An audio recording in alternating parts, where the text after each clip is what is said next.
সিন্দেখলে যোৱা নাই চাংকু নদী দেখা নাই শুনিছোহে নামটো সাঁতুৰি পোৱা নাই তোৰ হিয়াৰে খালী ঠাই লৈছে নেকি কোনোবাই সুধিছোহে কথাটো প্ৰশ্ন কৰা নাই তোৰ নামতে মই লিখিছো কবিতা গল্প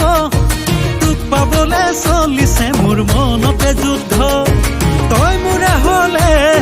মই তোৰে হলে কোনখনি মহাভাৰত হ'ব শুদ্ধ কোনখনি মহাভাৰত হ'ব শুদ্ধ